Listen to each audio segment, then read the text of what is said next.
Overspeed. Terrain. Don't sink. Pull up. Senhores passageiros, vistam o macacão, as luvas e coloquem o capacete, pois está começando um episódio do Speed Break Podcast. Estou.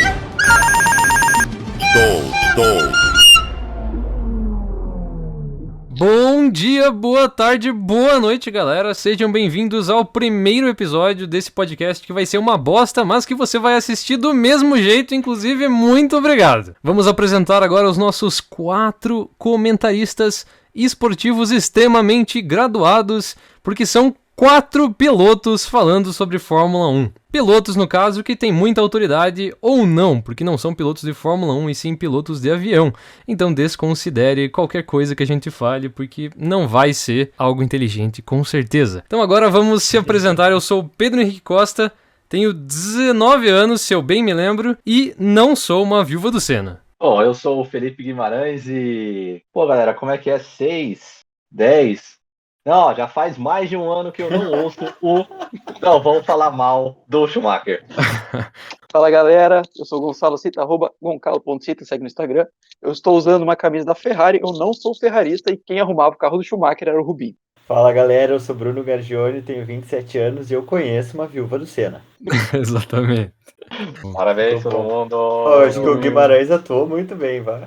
Ficou sensacional. Acho que o ideal é agora, como ninguém conhece a gente, ou pelo menos, quer dizer, na verdade todo mundo conhece a gente, porque quem tá assistindo é só nossos amigos ou família, porque ninguém fora essas pessoas teria coragem ou pra assistir. Mas enfim, vamos se apresentar do mesmo jeito, vamos fazer uma dinâmica de grupo agora do colégio, dizendo como a gente começou a assistir Fórmula 1. Eu acho que nada melhor do que isso, como contar a nossa história de como a gente começou a gostar de Fórmula 1. Então agora eu vou começar. Overspeed. Eu, no caso, o caminho foi bem simples, porque meu pai e meu avô eram, fissurados por Fórmula 1, não perdiam uma corrida, então, no caso, eles eram fãs do Nelson Piquet, e não do Senna, então acho que isso já é uma coisa que muda um pouco da trajetória normal de acompanhador de Fórmula 1 no Brasil. Eu assistia, mas assistia mais ou menos, eu não era aquele cara que assistia, acompanhava desde o classificatório, sempre envolvido. É o Nutelinha, então. O Nutelinho, não, aquele cara que assiste bem mal assistido. Jogava bastante videogame, então, nossa, assistia a Fórmula 1, aquele cara que ficava esperando acontecer um acidente pra achar maneiro. Até que um dia, eu tava de férias na casa de uma tia minha, eu lembro exatamente desse dia, e eu tava, full sem nada pra fazer. Pelo menos tinha internet. E aí eu comecei a assistir os vídeos do Boteco F1. Era férias da Fórmula 1, já tinha acabado já a temporada, era dezembro, alguma coisa assim, ou janeiro, e ele tava fazendo uns vídeos, eu lembro bem, falando sobre as expectativas da pré-temporada, falando o que ia acontecer, e aí, cara, foi nisso, quando eu tava entendendo como que era assistir Fórmula 1, que eu decidi na minha cabeça, eu não vou perder nenhuma corrida, e desde daquele dia lá, no início daquele ano, eu acho que eu perdi umas 4 corridas, assim, e foi...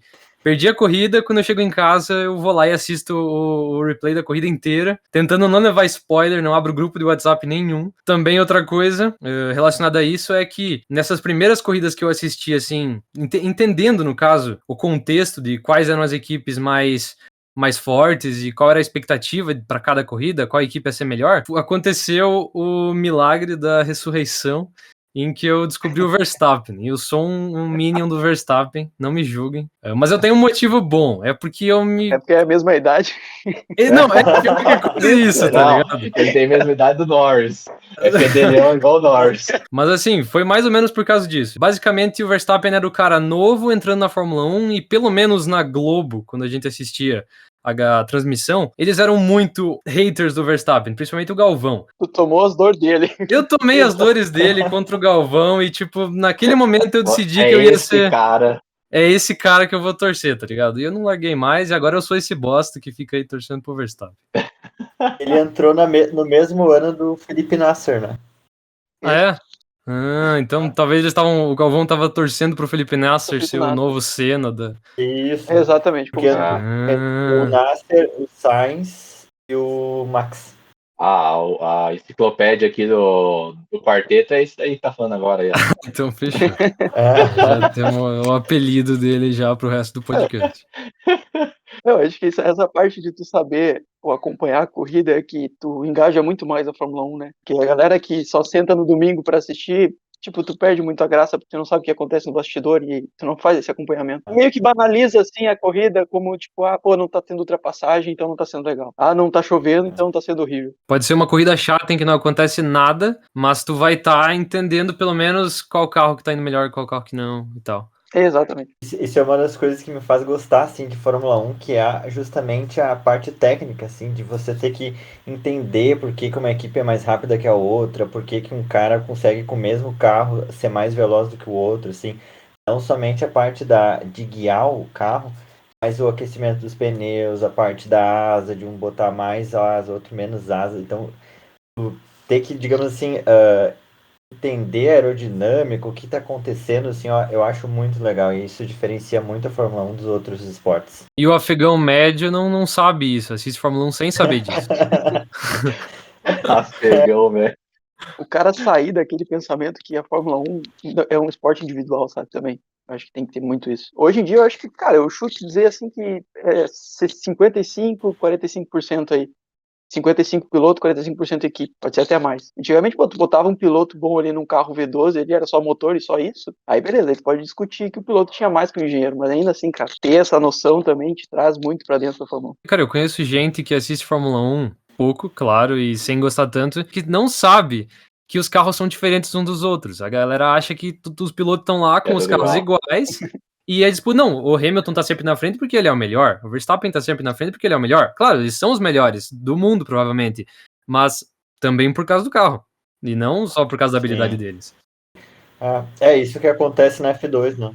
Eu acho que na verdade isso aí é mais pelo fato também um pouco do que acontece no Brasil, né?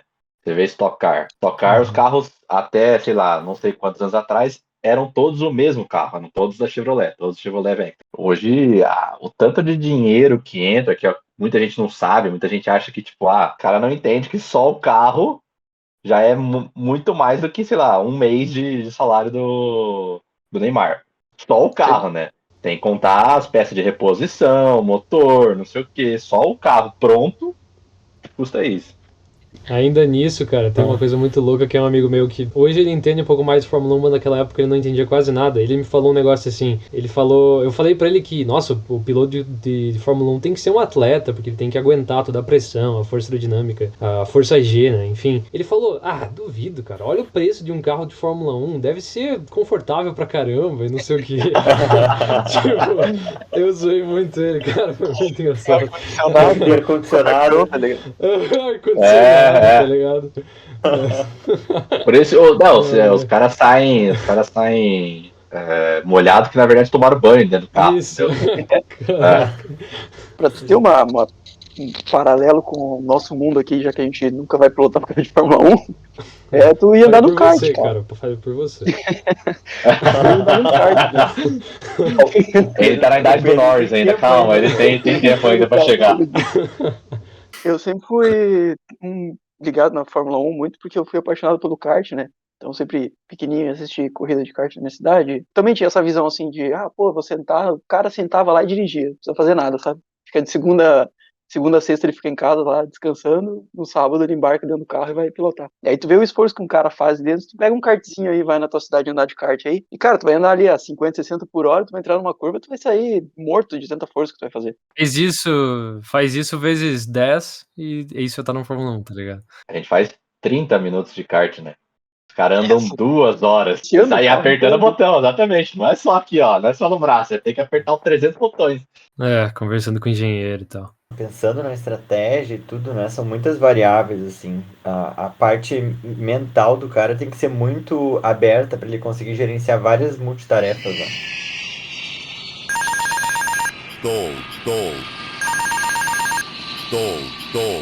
Cara, então assim, Fórmula 1 pra mim começou assim como torcer pro São Paulo e tal. Tudo veio do meu irmão. Eu tenho um irmão que chama Ricardo, até se ele estiver vendo, um abraço pra ele. Não vai assistir um podcast ruim. Não vai, né? Não tem mais o que fazer. Mas é família, né? Então ele vai dar uma forcinha, ele vai forçar um pouquinho.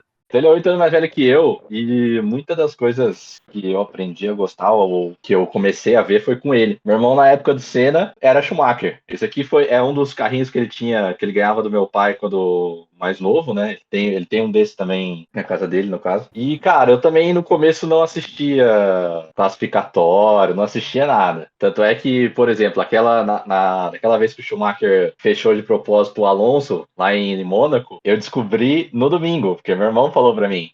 Porque. E aquele jeito dele de ser fanático pelo Schumacher virou e falou assim, né? Porque o Schumacher errou ali a curva e o Alonso não conseguiu fazer o negócio e agora puniram ele. Estão querendo fazer com que o Schumacher não ganhe o campeonato. Era uns negócios assim. Então, cara, eu cresci, como, né, o Senna morreu no ano que eu nasci, e eu não tive esse negócio de, o Senna, o Senna, o Senna. Mas tive com o Schumacher. Como era 8 anos mais velho que eu, né, com 17 anos, ele tinha 17, né, ele foi fazer faculdade fora. Então eu parei um pouco de assistir, assim, assistia de vez em quando. Também durante a minha adolescência, ele também virava e falava, tipo assim, não, agora tá chato, o Schumacher saiu e tal, não sei o quê. E eu levava um pouco disso, cara. Então, assim, parei de assistir. Mais recentemente eu falei assim, vamos dar mais uma chance, vai. Por mais que seja, né, título atrás de título de Hamilton e tal, não sei o quê. Cara, não é possível, assim, alguém alguma hora vai ter que tirar. Assim como o Alonso tirou o Schumacher, né? Então, tipo assim, meu, tem que aparecer alguém para tirar isso, não é possível. Voltei a assistir tudo e tal. Claro, provavelmente uma outra vez eu tenho assistido classificatório com ele e tal, mas era mais difícil que cara, meu irmão em casa tinha 15, 16 anos, eu tinha 7, 8. Não era normal uma criança de 7, 8 anos acordar 7, 8 horas da manhã para assistir classificatório. Para mim devia ser a coisa mais chata do mundo. A corrida é legal, ok. Mas é isso aí. Eu ainda acho que, né, espero que a Ferrari volte a ser a equipe que sempre foi. Acho que tem chance hoje, né? Não tem, não. A voz do Além Mas, invadiu seu comentário. foi lá ali, foi falar do Sainz e tal, mostrando que pode ser que volte. Overspeed, overspeed. Seguindo a onda do Felipe, bom, eu comecei a gostar de Fórmula 1, na verdade, mais como assim uma parceria com meu pai, que sempre foi fã e guardava as revistas da época do Senna e os DVDs, a VHS, aliás. Eu via, mas eu não entendia muito bem, assim, por que que um carro era mais rápido que o outro, quando um cara virava um tempo mais rápido que o outro, o que que isso afetava na corrida, assim. Em 2014, quando o Massa foi para Williams, eu comecei a assistir as corridas com mais, digamos assim, mais atenção. Comecei a gostar muito, assim, da parte técnica, até mesmo por ser um esporte inglês, então também pela questão de estudar inglês e poder ouvir os áudios e praticar e também começando a entender mais do esporte, gostar mais também. E aí 2015 foi a primeira temporada que eu vi completa, assim, de assistir todos os treinos, todas as corridas. Então tudo isso foi assim se alinhando para que eu gostasse cada vez mais, e aí foi uma bola de neve, gostando, gostando, gostando. E aí foi meio que assim uma continuação, até que eu virei 1000% fã. E hoje assisto tudo, assim, todos os treinos, todas as corridas, tudo. Eu gosto muito de ver os documentários e os materiais. Terrain. Terrain. Don't sink.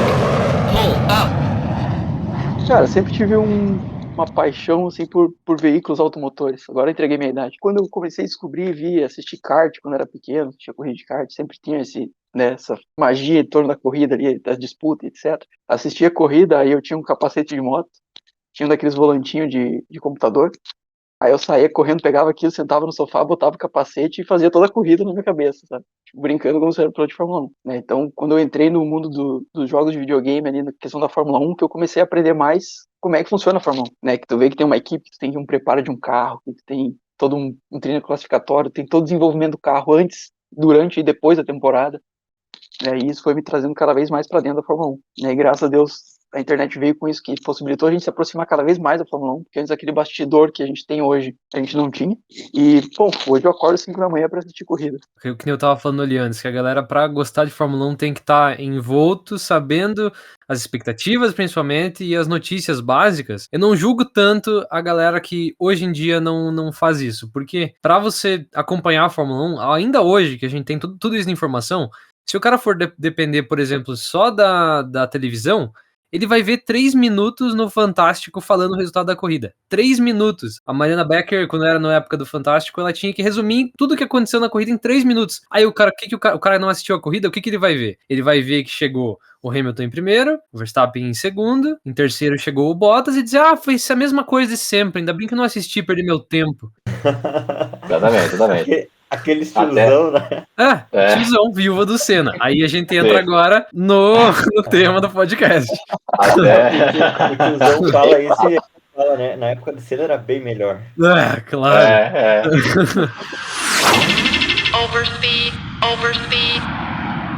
Eu acho uma coisa que mudou também é que a Fórmula 1 virou um esporte mais, assim, pessoal, sabe? Por exemplo, agora a gente consegue acompanhar os pilotos pelas redes sociais, pelo Instagram, consegue acompanhar mais a vida dele e criar uma ideia dele em relação a gente, se a gente gosta daquele cara ou não, etc e tal, e acompanha mais. Se não fosse a mudança do Bernie Ecclestone para Liberty Media, não teria isso, porque era meio proibido a galera ter essa rede social, a equipe poder ter uma rede social e ser mais ativa nisso. Se tu for ver o Netflix em si, ele não é nada corrida, ele é só relacionamento interpessoal.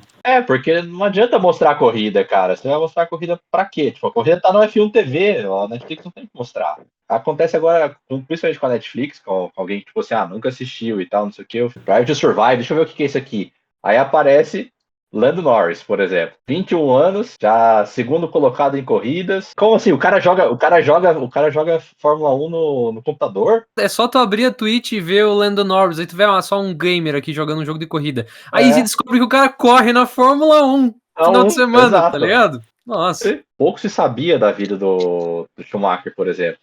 Os caras viam, tanto é que as fotos que o pessoal mais gostava de tirar era do Michael andando de patinete. Nossa, o cara anda de patinete, cara, tipo, tem 30 anos, com aquela cara de mal e anda de patinete. Mas era o costume dos caras, os caras não tinham esse costume de abrir a vida. Claro, provavelmente devia ter uma coisa da Fórmula 1, de vocês têm contrato e tal, não sei o que, não pode ficar falando. Mas eles em si já eram mais frios. Mas e também você vai ver aonde a vida do cara. Tem que ser uma matéria na televisão?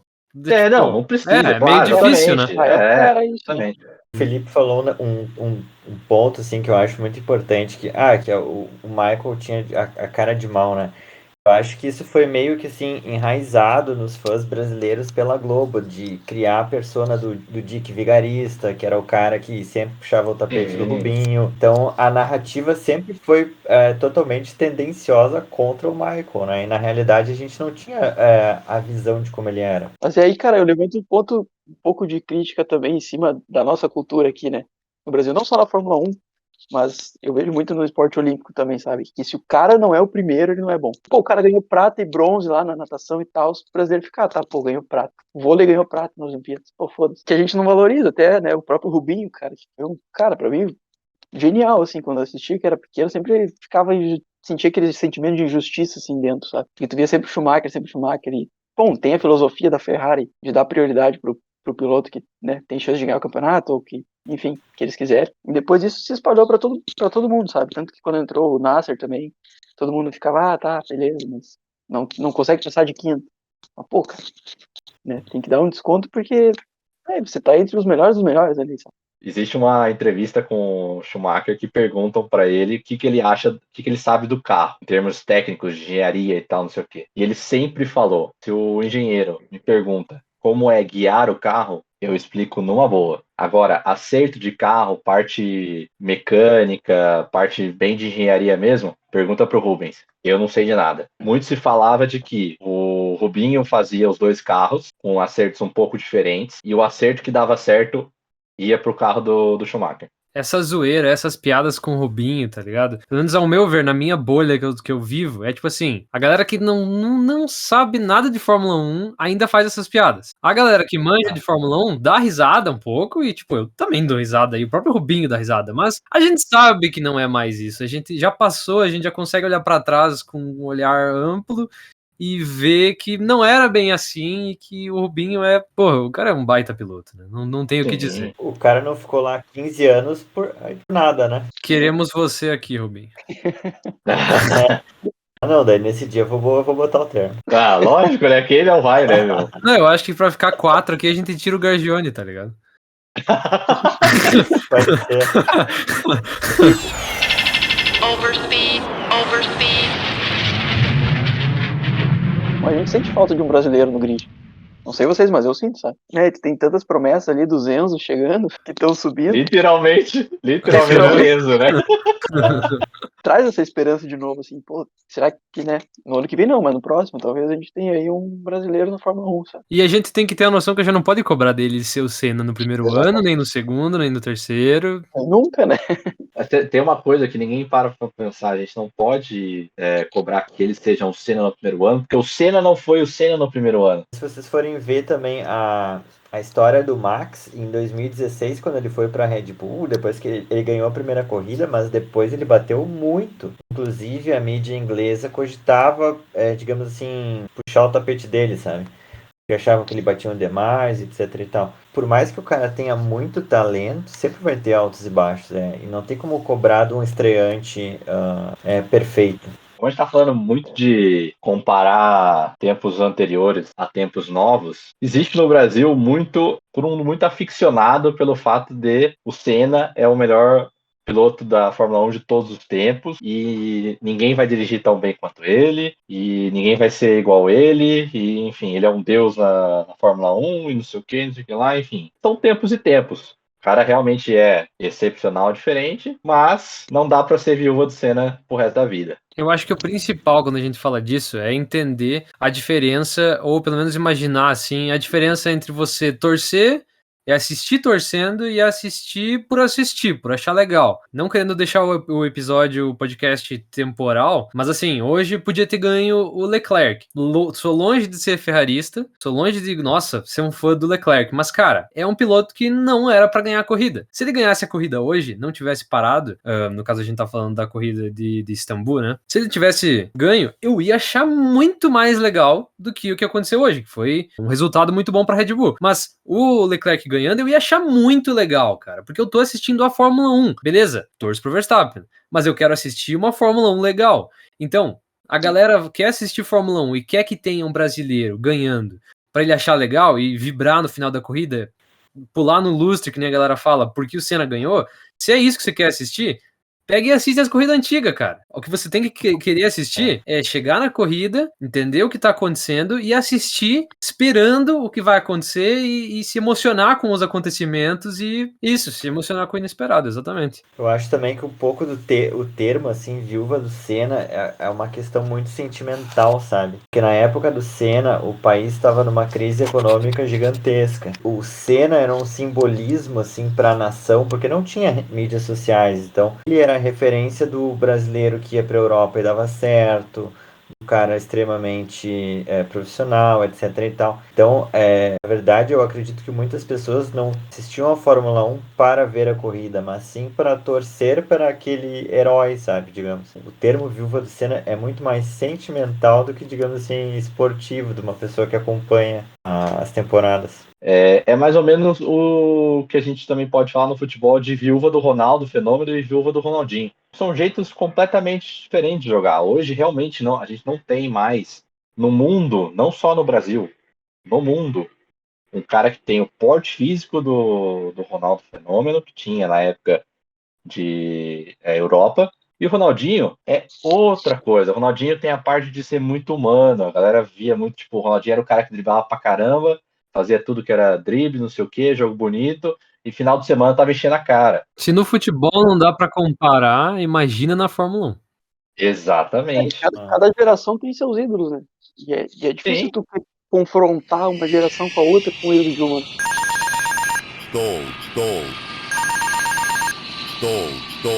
Nunca vai ter carro bom pra todo mundo. Não tem como, cara. É impossível. É impossível. E aí entra num negócio assim que eu acho que a gente pode fazer um podcast só sobre isso mais pra frente, mas é o seguinte, a gente quer realmente todo mundo com um carro, Lógico que com um não, carro velho. igual? A gente não quer. É tipo assim, aquele Lógico negócio que assim, não. fazendo um gancho, pra gente encerrar agora que a gente já tá com muito tempo de gravação, fazendo um gancho nisso para um próximo podcast, não o próximo, mas mais pra frente. Qual que é? Stock Car e Fórmula 1. São tipos de corrida muito diferentes. Na Stock Car você pode chegar 10 minutos antes da corrida, ver qual que é o grid de largada e acompanhar a corrida igual ou praticamente igual que um cara que tá semana inteira ligado para saber quais são os pilotos. Na Fórmula 1 você tem que estar sabendo o que tá acontecendo, de preferência assistir o qualifying. É um estilo diferente, né? E acho que isso a gente pode conversar no próximo podcast. Eu acho que é um outro perfil de fã.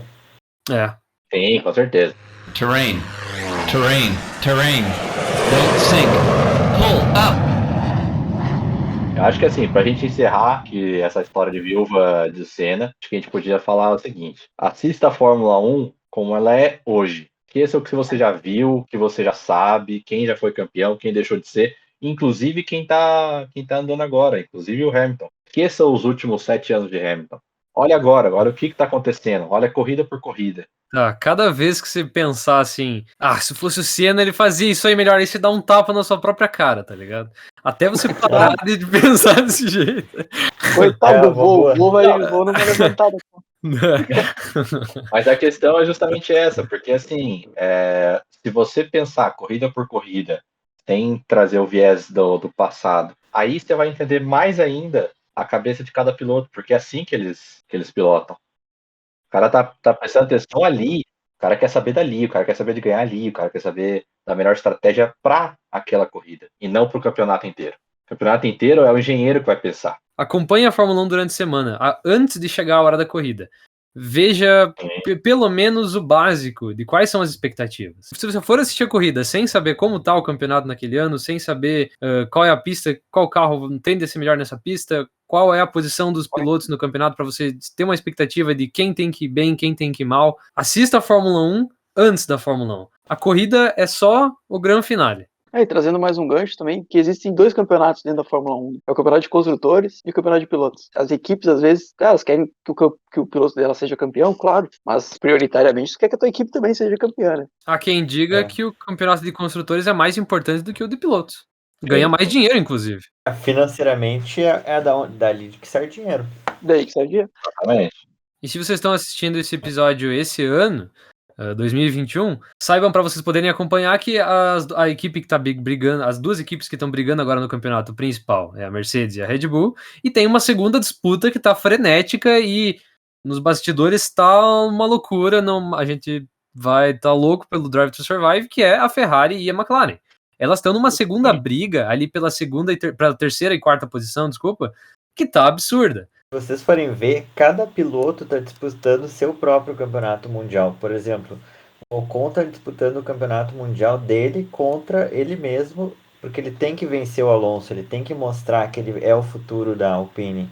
O Tsunoda, a mesma coisa, ele está disputando um campeonato mundial contra ele mesmo, que ele também vai permanecer na AlphaTauri. Então, na verdade, por mais que seja um campeonato assim que só o primeiro ganha, cada um ali tem a sua própria rivalidade com o companheiro de equipe, contra si mesmo, né? E as equipes também estão naquele bolo ali de quem vai ficar em terceiro, quem vai ficar em quarto. É uma coisa muito mais abrangente do que o resultado final da corrida de quem vai para o pódio. O Ricardo e o Norris, o Ricardo tentando se provar que ele ainda sabe pilotar um carro, e o Norris mostrando cada vez mais resultado e pressionando mais ainda o Ricardo. Se você pode olhar em cada equipe, a gente pode fazer um episódio gigante falando sobre cada equipe, porque tem muita nuance para você acompanhar. E o Drive to Survive ajuda muito nisso, né? Ele vai ajudar muito nisso. É justamente para entender essa parte, claro, né? É óbvio que para vender o Drive to Survive vai mostrar umas brigas que provavelmente não existem. Tentaram criar uma briga entre o Sainz e o Norris no ano passado, né? Por Essa exemplo, briga não exato. existe, não existe essa Exato. briga. Aquilo foi muito fake news. É que nem a próxima temporada. A próxima temporada, que eu comentei no podcast aqui, vai ser o Hamilton e o Verstappen. Verstappen, exato. Aquelas batidinhas de ombro que deu sem querer. E pra quem tá assistindo esse episódio até agora e não assiste tanto Fórmula 1. A dica é a seguinte, se eu não me engano, no mesmo mês ou na mesma semana que vai voltar a Fórmula 1 na Austrália no ano que vem, esperamos que tenha Austrália, né, porque desde que começou a pandemia não teve ainda, tomara que tenha realmente. Ricardo tem que aposentar em casa, né? Não, brincadeira. Eita, nós. Você vai andar mais, gente, é brincadeira. Não, então, na Austrália vai ser, uma semana antes da Austrália, vai ser lançada a temporada do Drive to Survive de 2000 e... Pelo menos no ano passado foi assim, imagino que vai ser de novo nesse ano, né, no ano que vem, no caso. Uma semana antes de começar a primeira corrida, você vai lá no Netflix e assiste, Netflix paga nós, assiste a temporada de Drive to Survive e você já vai estar pelo menos mais ou menos ligado no básico das expectativas para o ano. E se você tiver o F1 TV, vai lá na seção documentários e vê o Race to Perfection. É muito bom, muito bem feito. Conta a história da Fórmula 1, fala sobre os carros históricos, as corridas históricas, disputas de campeonato. Fórmula 1 paga nós também. E então, esse foi o primeiro episódio do Speed Break Podcast. Se você conhece uma viúva do Senna, encaminhe esse episódio para ela. Lembrando que estamos no YouTube em vídeo e também somente em áudio nos agregadores de podcast como o Spotify. Caso você seja uma viúva do Senna e ainda não superou essa fase, envie o seu relato no nosso Instagram, que é Speed Break Podcast, ou nas nossas outras redes que estão na descrição do episódio. Este podcast é uma produção de Planeta Errante, com narração de Júnior Guedes. Minha mãe tá me ligando, velho. Oi, mãe. A gente tá gravando um podcast, por isso que eu não respondi. Não tem problema, então amanhã conversamos, então. Tá bom. Tchau. Tchau, boa sorte. Boa sorte, tá bom. Boa sorte. Cara, essa ligação tem que sair no podcast. Ficou Não, sacanagem. vai ficar muito engraçado. Boa sorte no final. Boa sorte, é muito bom. Eu acho que isso pra finalizar, assim, acabar o episódio. Boa sorte. Deu pra ouvir minha mãe falando? Deu. Então eu vou colocar. Boa sorte. Tá bom. Boa sorte.